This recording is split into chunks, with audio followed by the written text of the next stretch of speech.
Perkenalkan, nama saya Ike Febiola Brusmiring dengan NIM 2002030010 dari Program Studi Budidaya Perairan Fakultas Ilmu Kelautan dan Perikanan di Universitas Maritim Raja Ali Haji.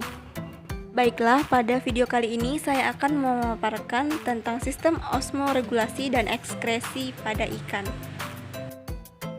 Osmoregulasi merupakan proses mengatur konsentrasi cairan dan menyeimbangkan pemasukan serta pengeluaran cairan tubuh oleh sel atau organisme hidup. Kemudian ekskresi merupakan sistem pembuangan zat-zat sisa pada makhluk hidup seperti karbon dioksida, urea, racun, dan lain-lain.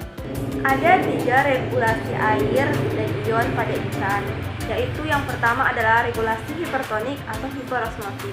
Regulasi ini merupakan pengaturan secara aktif konsentrasi cairan tubuh yang lebih tinggi dari konsentrasi media, misalnya pada protodrum atau ikan air tawar. Protodrum mempertahankan konsentrasi cairan tubuhnya dengan mengurangi minum dan memperbanyak urin.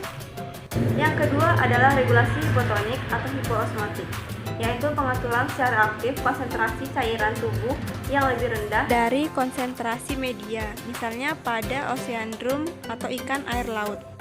Dan yang ketiga adalah regulasi isotonik atau isoosmotik, yaitu bila konsentrasi cairan tubuh sama dengan konsentrasi media, misalnya ikan-ikan pada daerah estaurin atau ikan eringa.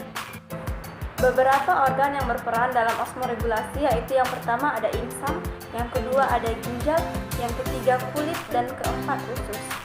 Organ-organ ini melakukan fungsi adaptasi di bawah kontrol hormon regulasi, terutama hormon-hormon yang diekskresi oleh pituitari, ginjal, dan profisis.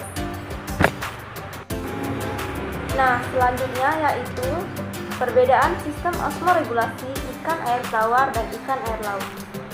Ikan air tawar minum sedikit air dan mengeluarkan urin dalam jumlah besar. Hal ini dikarenakan lingkungannya yang bersifat hipotonis. Pada ikan air tawar berlangsung mekanisme filtrasi di reabsorpsi mineral dan zat-zat makanan yang lebih banyak diabsorpsi. Sedangkan air hanya sedikit diserap. Pada ikan air tawar terdapat glomerulus dalam jumlah banyak dan berukuran besar. Sedangkan pada ikan air laut banyak minum air, mengeluarkan urin sedikit dan lebih pekat, dan yang terakhir aktif mengeluarkan garam dari tubuh. Nah, berikut ini merupakan perbedaannya antara ikan air tawar dan ikan air laut.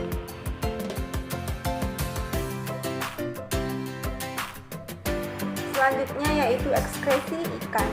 Fungsi dari ekskresi pada ikan ini yaitu regulasi kadar air tubuh, mengeliminasi sisa nitrogen dari hasil metabolisme protein, dan menjaga keseimbangan garam. Kemudian alat ekskresi pada ikan ada 3. Yang pertama adalah insang. Fungsinya insang ini mengeluarkan karbon dioksida dan air. Yang kedua adalah kulit. Fungsi kulit ini yaitu mengeluarkan lendir agar tubuh ikan menjadi licin sehingga memudahkan ikan bergerak di dalam air. Dan yang ketiga ada sepasang ginjal. Fungsi dari sepasang ginjal ini pada tubuh ikan yaitu untuk mengeluarkan urin. Kemudian pengaruh hormon terhadap osmoregulasi dan ekskresi. Ekskresi dan osmoregulasi diatur oleh kelenjar endokrin. Hormon dapat mempengaruhi ginjal dan menaikkan atau menurunkan tekanan darah, yang mengubah penyaringan ke dalam kapsul Bowman. Kemudian, hormon juga bisa mempengaruhi ekskresi ginjal dalam cara tertentu pada sel ginjal untuk mengubah permeabilitas dan laju penyerapan kembali terhadap substansi tertentu. Kemudian, hormon juga mempengaruhi penyaringan atau penyerapan pada insang.